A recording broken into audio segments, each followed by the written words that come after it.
saya hanya mengingatkan saja, ya, mengingatkan saja bahwa suku-suku di Indonesia ini adalah semuanya punya tarian perang.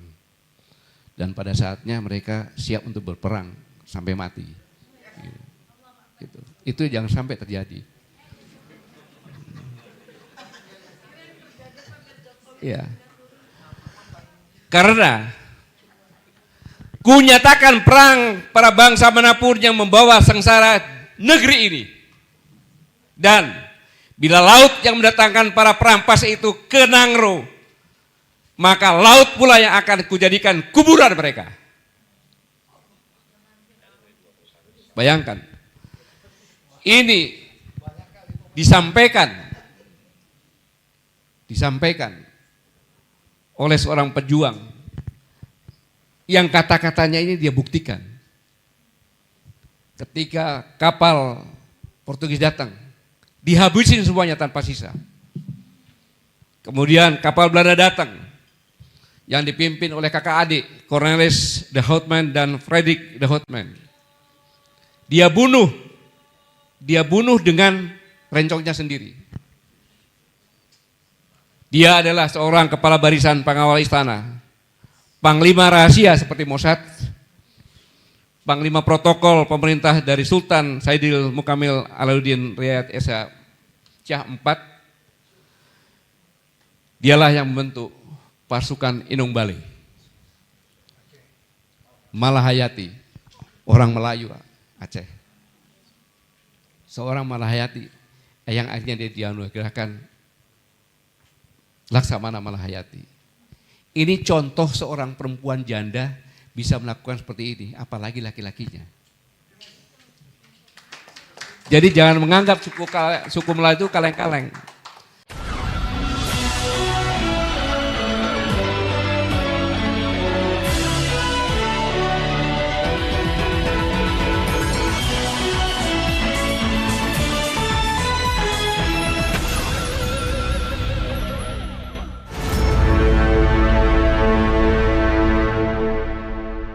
Saya persilakan saja sekarang Ketua Presidium Koalisi Aksi Menyelamatkan Indonesia Pak Gatot untuk menyimpulkan dialog kita.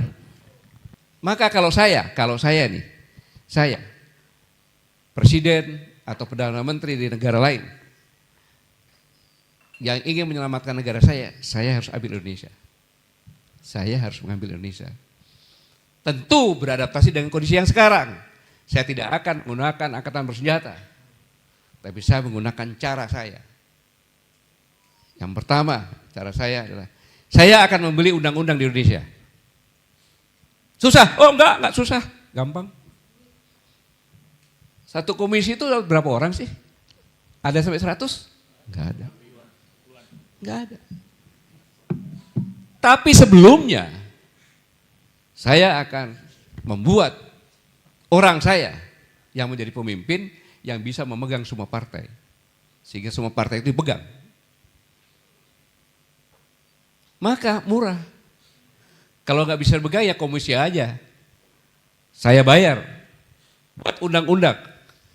Jadi saya masuk itu bukan asal masuk. Saya masuk pakai karpet merah. Karena sudah disiapkan undang-undangnya. Undang-undang tentang nikel. Disiapkan dulu undang-undang. Aturan dibuat. Bahwa tidak boleh bahan baku keluar kan. Tetapi diberikan batas waktu. Harus ada pabrik yang di sini. Mana bisa dalam waktu sedekatnya. Kenapa? Karena di negara saya dengan adanya pabrik nikel, polusi udara besar-besaran. Maka saya buat aturannya. Selesai aturannya. Baru saya masuk dengan karpet merah. Aturannya harus membuat pabrik ini harus semuanya dari negara kita. Negara Indonesia. Oh gampang. Saya cabut pabrik bekas, taruh di sana. Silakan bangun Pak. Bisa nggak? Logbooknya nggak ada. Karena pabrik bekas. Terpaksa orang-orang saya lagi ke sana. Masih kurang lagi saya. Bikin lagi saya. Aturan-aturan yang lainnya lagi. Jadi jangan salahkan investor.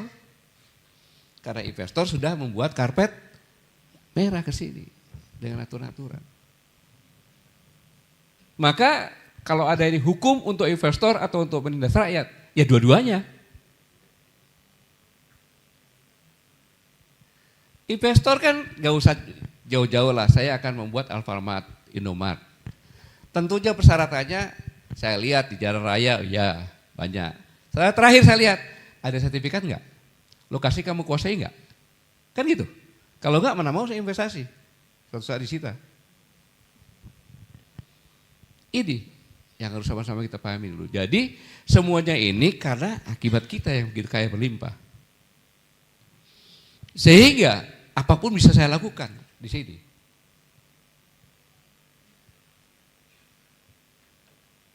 Saya kadang-kadang suka tertawa demonstrasi di DPR. Apa bisa memutuskan DPR? Pak Bacul kan udah ngomong, ini kan kita hanya korek-korek saja. Yang menentukan pada ketua-ketua partai kan? Ketua partai juga sama juga, tersandera juga. Memang sistem sudah dibuat sedemikian rupa. Maka ya kalau kita tidak berbuat ya tinggal saja, tinggal menunggu saja. Menunggu habis sumber daya alam. Mungkin kalau satelit dilihat ya, mungkin di China sana merah semuanya, nikel semuanya. Indonesia udah nggak ada lagi. Jadi ya gimana ya? Proyek strategis nasional. Dengan adanya proyek strategis nasional, cap proyek strategis nasional dimanapun juga, pasti perlakuan istimewa. Pasti itu. Kemudian pasti proses tarinya cepat selesai. Itu indikasinya. Sesuai yang ditargetkan oleh pemerintah. Perizinan dipercepat, pasti. Pembiayaan dipermudah, apalagi pengadaan tanah dipermudah.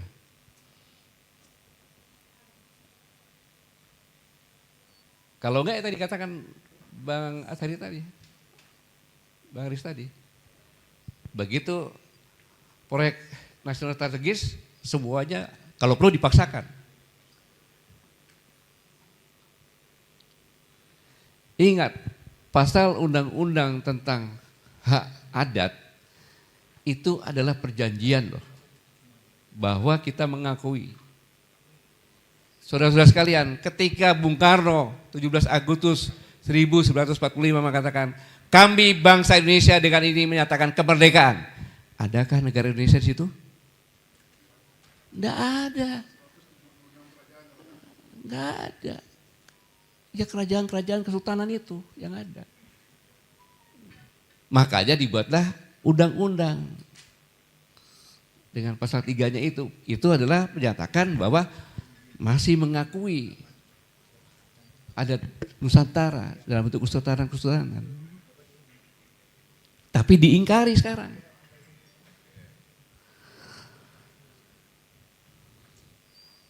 Makanya untuk memudahkan undang-undang, maka masuklah yang tadi dikatakan proyek strategi nasional dalam undang-undang cipta kerja.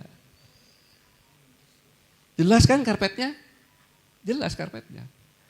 Baru masuk. Sebenarnya kalau dijelaskan seperti yang dikatakan oleh Pak Said Didu tadi, bahwa proyek strategis nasional itu meningkatkan pendapatan negara, meningkatkan pemasukan negara dari pajak, berkontribusi terhadap pertumbuhan ekonomi, menambah lapangan pekerjaan, dan meningkatkan kesejahteraan rakyat. Pasti masyarakat berbondong-bondong akan memprotes kepada negara, cepat dibuat ini PSN. Iya kan? Seandainya di Rempang ini, BP Batam mengatakan bahwa nanti APBD Kota Padia Batam akan meningkat sekian. Kemudian tenaga kerja sudah dipastikan sekian. Kemudian di provinsi juga dapat. Ya pastilah masyarakatnya berbondong-bondong akan memaksa. Itu ada. Karena berkaitan dengan kesejahteraan mereka. Ini kan tidak. Pemerintah tidak pernah menjelaskan bahwa adanya PSN di situ akan meningkatkan. Hanya bilang hilirisasi saja, kan gitu.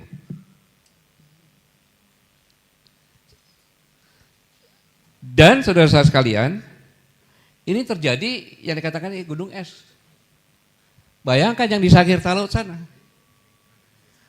Orang tidak melihat bahwa daerah kepulauan-kepulauan kecil itu sangat tergantung hidupnya mereka kepada pulau induk yang ada konsentrasi alamnya, air. Ketika itu digundulkan, dia mencari air kemana? Tempat burung-burung murni ke sana.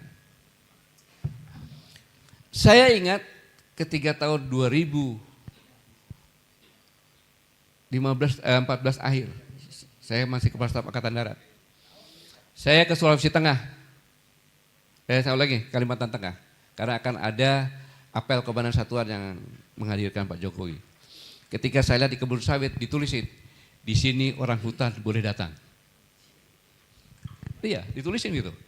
Saya bilang, emangnya orang hutan bisa baca, saya bilang gitu.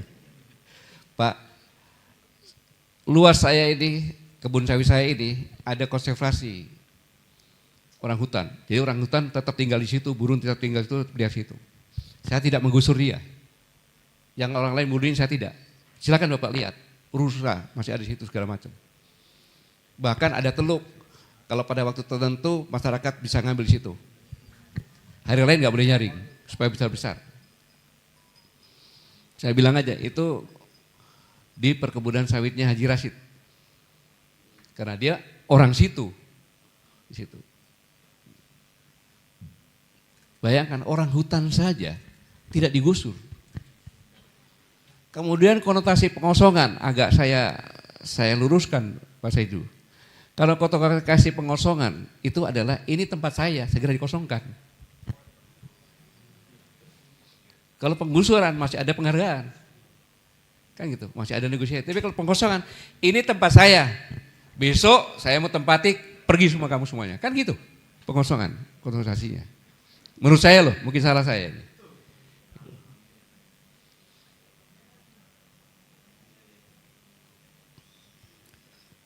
Relevansinya itu kenapa harus 30 hari? Kenapa harus 30 hari? Targetnya ada cuma jangka waktu saja. Kenapa begitu gitu?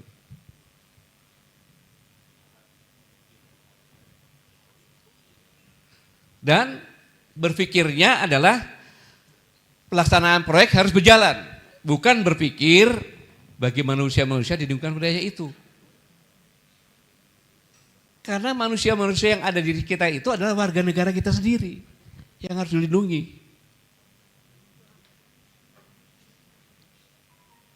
Yang dipikir bagaimana investor bisa kerja.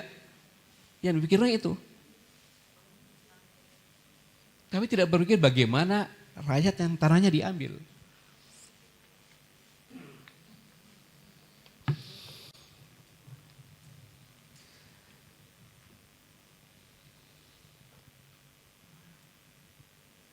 Jadi pengosongan ini yang saya katakan tadi yang sangat sadis itu saja.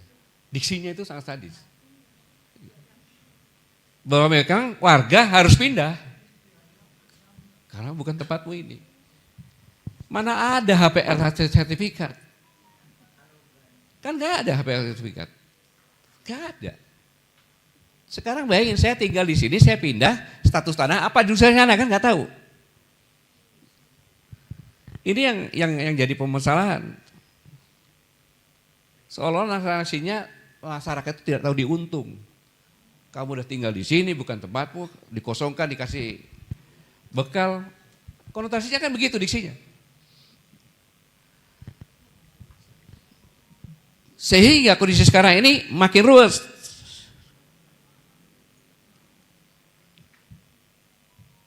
Jadi kondisinya seolah-olah mau di Rempang, mau di Sangir, mau di Wadas, itu spesial untuk manusia-manusia istimewa. bukan untuk manusia-manusia yang warga negara Indonesia. Seolah seperti itu konotasinya.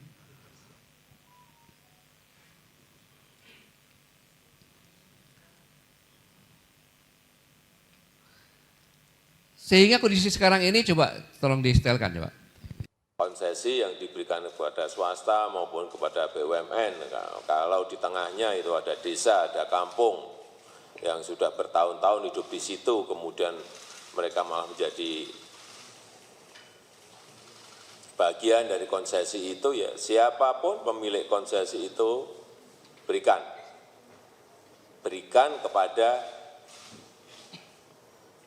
masyarakat, kampung, desa, kepastian hukum.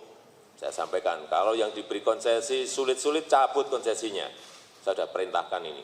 Bayangin ya, ini disampaikan pada sidang kabinet. Sidang kabinet, kan gitu. Kemudian, kalau presiden mengatakan seperti ini, itu hukum loh. Itu hukum. Maka, kalau masyarakat di sana demo dengan keras, itu dia membelain Jokowi. Iya, karena itu perintah Jokowi. Rumah itu harus dipertahankan. Jadi dia tidak melanggar hukum. Makanya harus dilepaskan itu. Presidennya ngomong seperti itu, kok kamu main serobot aja, kan begitu logikanya. Jadi harus dibebaskan itu. Kalau masih mengakui presidennya Jokowi, kan gitu. Yang bicara seperti itu.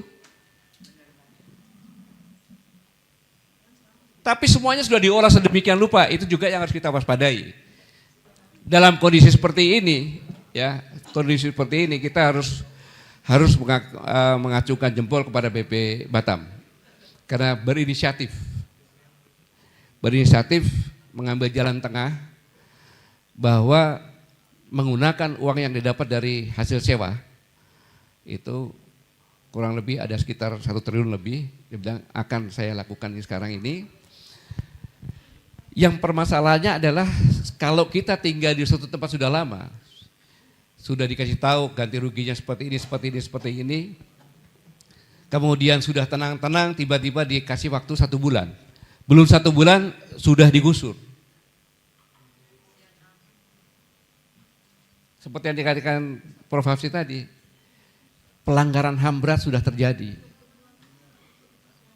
Bagaimana dia kondisi seperti ini, bagaimana cari makannya nanti yang biasanya dia cari makan di laut situ contohnya. Kemudian dengan komunitasnya, keterikatan dia dengan tanah itu kan sangat luar biasa.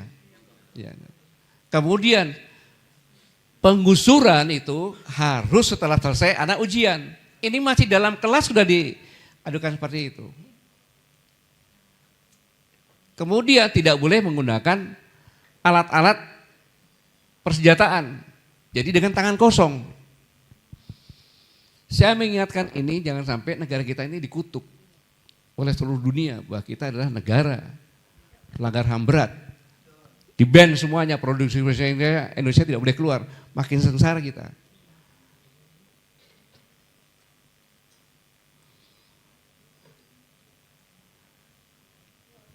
Dan BP Baperan sekarang menyatakan bahwa tidak tinggal di rumah susun boleh, diberikan uang juga untuk sewa sebulan 1.200.000 sewa rumah, saya pikir bagus itu. Kemudian uang makan 1.200 per bulan per orang, kalau tadi kakaknya 4 orang. Dan pendidikan SD SMP dimanapun bisa masuk. Kemudian SMA sudah dikoordinasikan dengan provinsi. Ini yang disampaikan di Komisi 2. Dan inisiatif dari BP. Uang bukan dari pemerintah, uang bukan dari investor, tapi dari BP Batam sendiri. Karena untuk mengatasi ini. Tapi yang perlu saya ingatkan kepada saudara-saudara sekalian, sebangsa dan setanah air, karena kondisi sosial media ini sudah seolah-olah mengungkit kebangsaan atau suku Melayunya ini, sehingga datang dari Kalimantan, datang dari Medan, kemana datang ke sana. Saya hanya mengingatkan saja, ya, bahwa suku-suku di Indonesia ini adalah semuanya punya tarian perang. Dan pada saatnya mereka siap untuk berperang sampai mati. Gitu. Itu jangan sampai terjadi. Ya. Karena kunyatakan perang para bangsa manapun yang membawa sengsara negeri ini. Dan bila laut yang mendatangkan para perampas itu ke Nangro, maka laut pula yang akan kujadikan kuburan mereka. Bayangkan, ini disampaikan oleh seorang pejuang yang kata-katanya ini dia buktikan.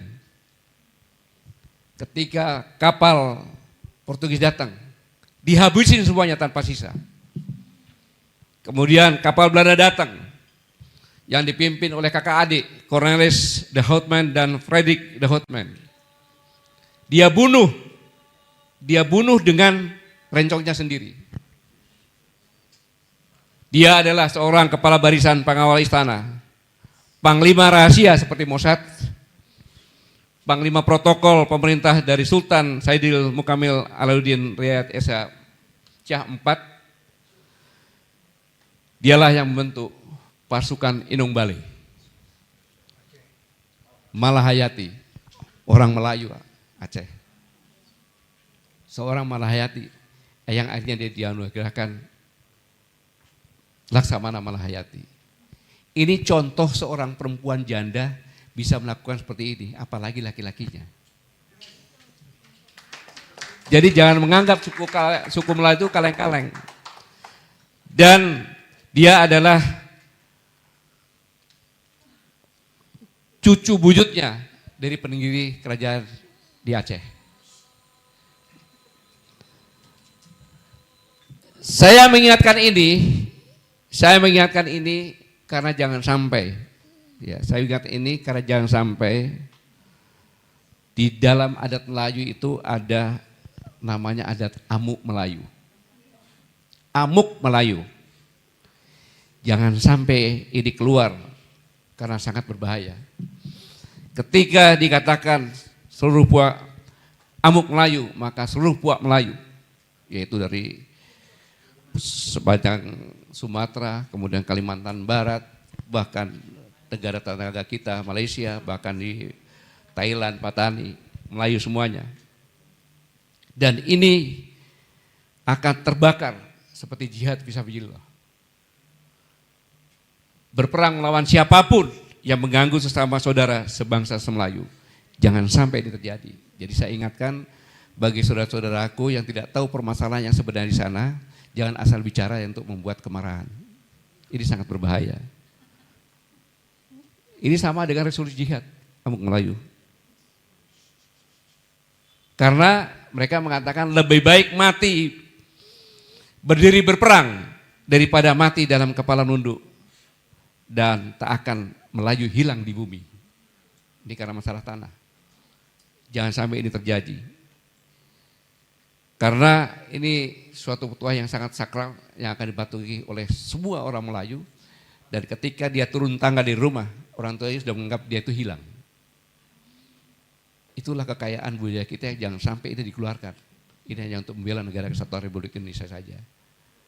Dalam konotasi ini, saya menghimbau kepada aparatur, baik itu Satpol PP, polisi maupun TNI, yang dihadapi adalah rakyat biasa.